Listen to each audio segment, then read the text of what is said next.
Bapak Ibu hadirin berbahagia, mari kita simak bersama arahan Presiden Republik Indonesia yang dilanjutkan dengan pengetukan palu sebagai tanda penutupan Sarasehan Kebangsaan Konvensi Sains, Teknologi, dan Industri Indonesia tahun 2026.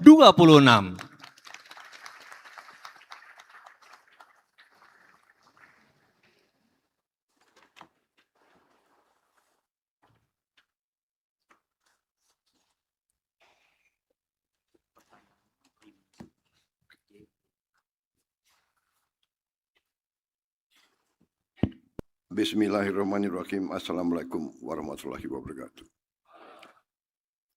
Selamat pagi, salam sejahtera kita sekalian. Shalom, salve om swastiastu.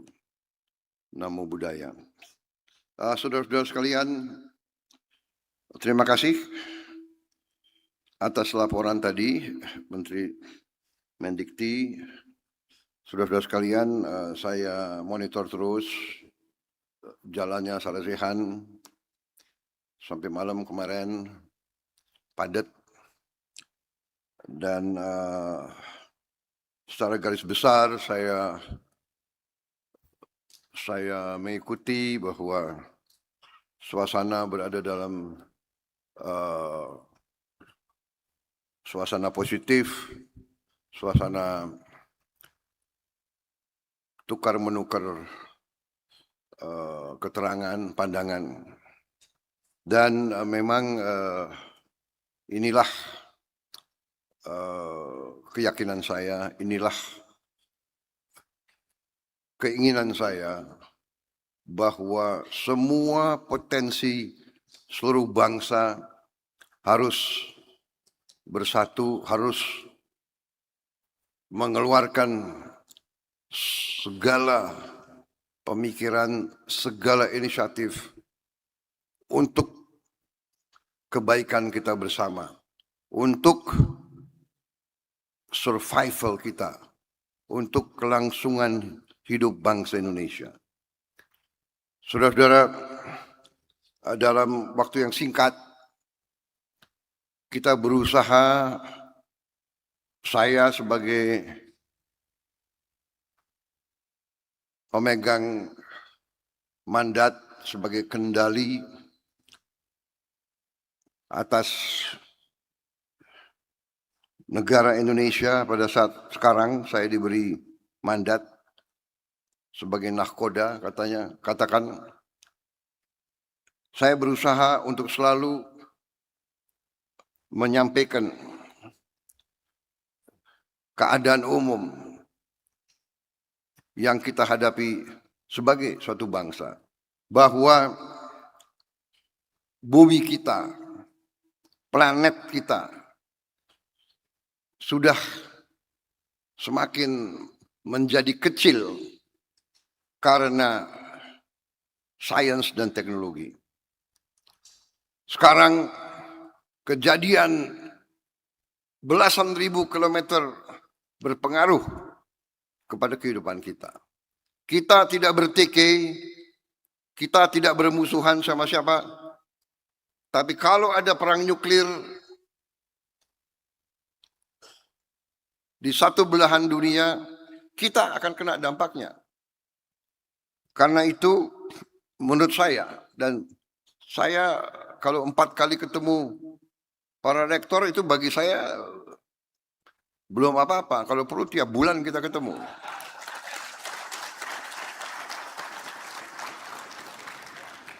Benar, saya butuh jumpa dengan orang-orang pinter. Saya kasihan beberapa profesor yang tinggal di sekitar Jakarta itu. Bolak-balik dipanggil, ya kan? Saya dengar mereka itu tiap 2 jam buka handphone. Yang di Bandung pun tidak ada alasan, karena sekarang ada Wush. Dipanggil ya 45 menit bisa di Jakarta kan gitu. Yang di Bandung pun saya perhatikan berapa pembantu saya waktu awal dilantik rambutnya masih bagus. Setelah 18 bulan semakin botak. Aku perhatikan Pak Brian, banyak itu. Rambutnya sudah makin ke atas. Banyak profesor ini memang. Jadi saudara-saudara, inilah yang kita inginkan. Ya, kita berada di satu kapal besar yang namanya NKRI.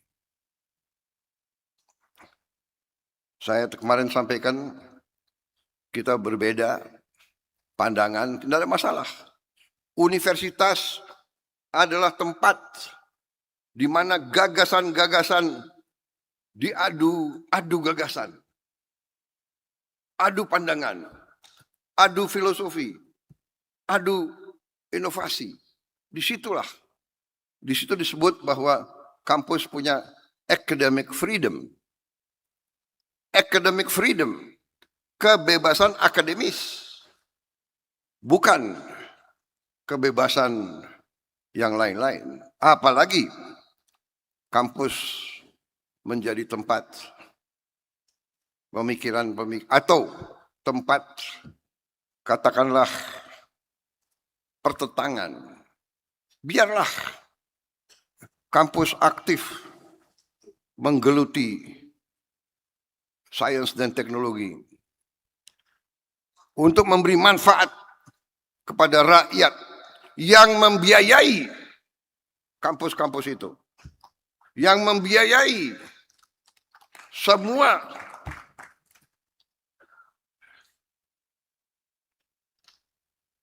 lembaga pendidikan.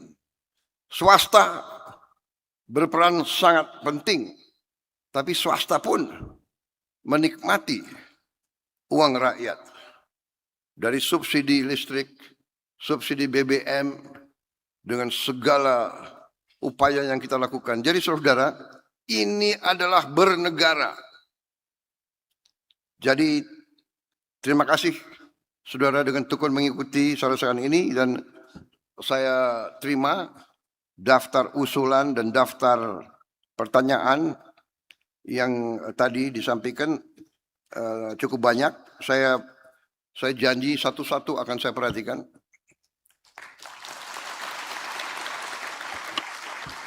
Saudara-saudara, jangankan usul dari profesor, usul dari anak di desa yang sampai langsung ke saya lewat TikTok atau lewat, saya segera tindak lanjut, saudara-saudara. Ya karena saya berkeyakinan bahwa kesulitan itu harus dihadapi. Kesulitan harus dihadapi.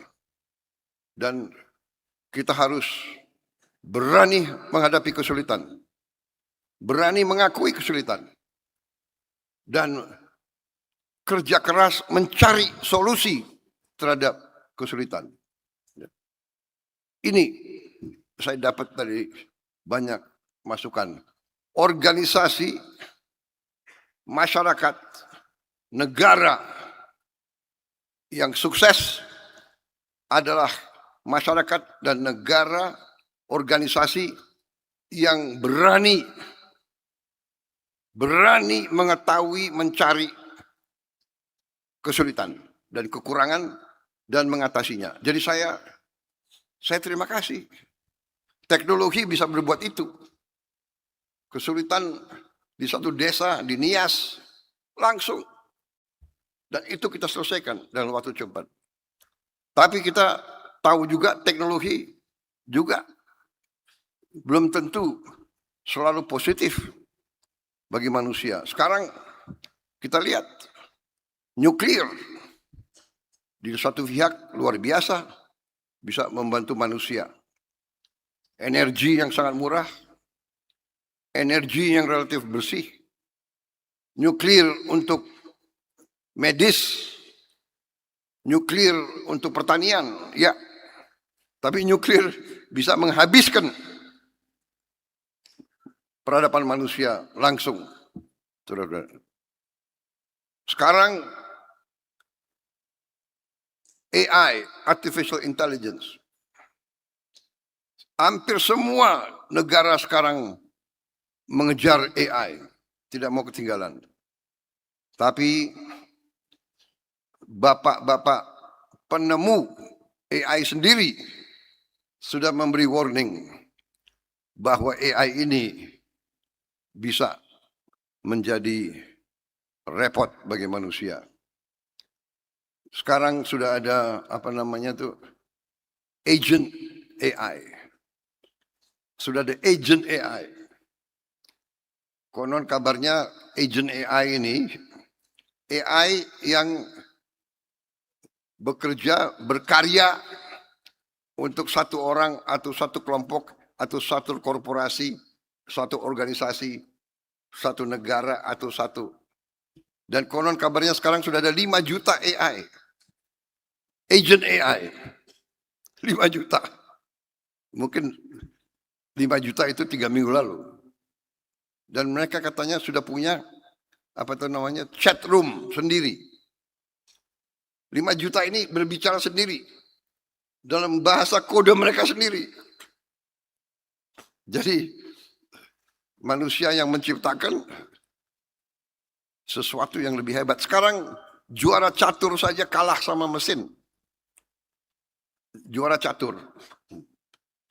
Mesin sekarang bisa membuat karya-karya luar biasa. Jadi saudara-saudara, inilah nanti para guru besar, para profesor yang harus mendalami itu. Jadi saudara-saudara, saya sangat terima kasih. Sepintas saya baca tadi, saya dengar banyak usul yang sangat baik, sangat masuk akal dan akan segera kita tindak lanjuti. Jadi sebagai contoh usul alokasi beasiswa doktor bagi dosen baik di perguruan tinggi maupun swasta dan sebagainya, ini usul yang sangat baik. Ini akan kita tindak lanjuti, ya kan?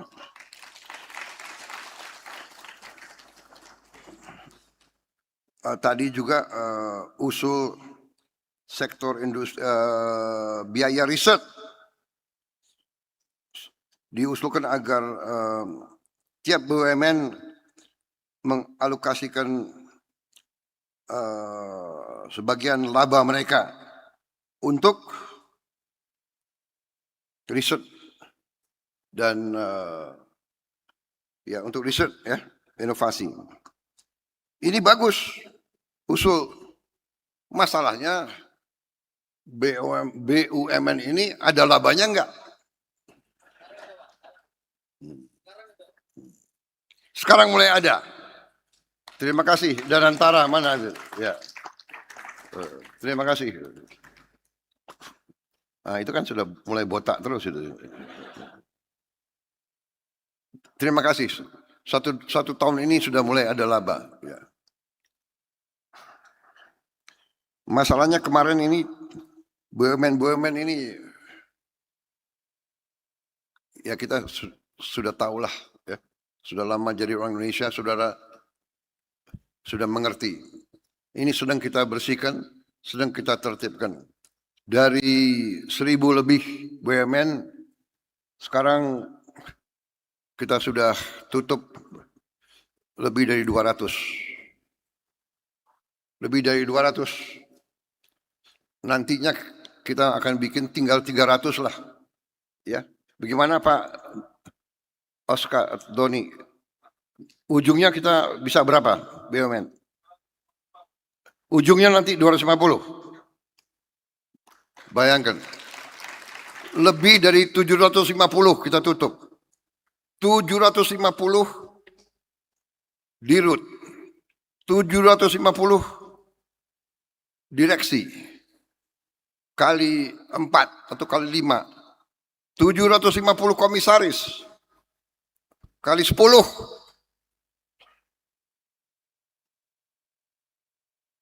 Overheadnya kayak apa? Gajinya kayak apa? Saudara-saudara, ini uang rakyat semua. Perusahaan tidak untung, hanya bayar overhead. Saudara-saudara sekalian, kita mau sekarang rasional, efisien, dan ini kita buktikan, dan ini kita lakukan. Saya minta dalam tahun ini harus selesai, ya. Jadi dalam 2 tahun kita akan bikin BUMN lebih efisien, lebih transparan, lebih bekerja untuk rakyat. Saudara-saudara, jadi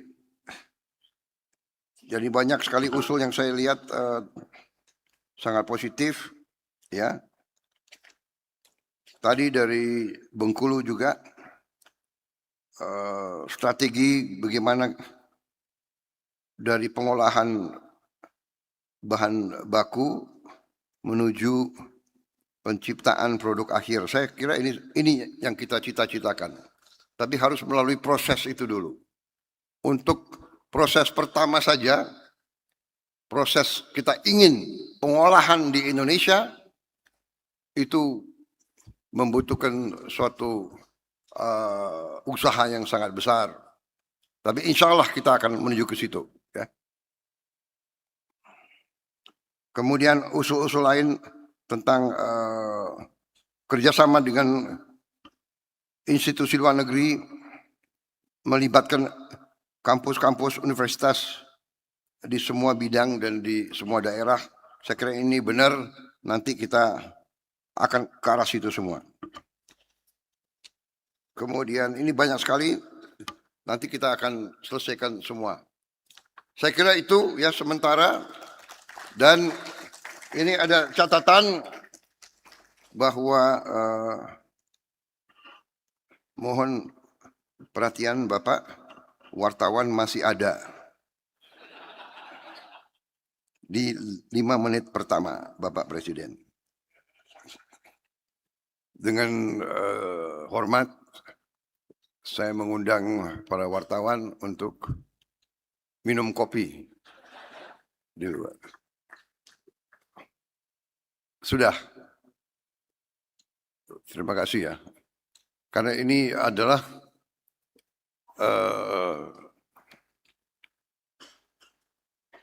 penutupan, tapi di mana sekaligus sesi terakhir saya untuk Sarasehan kali ini.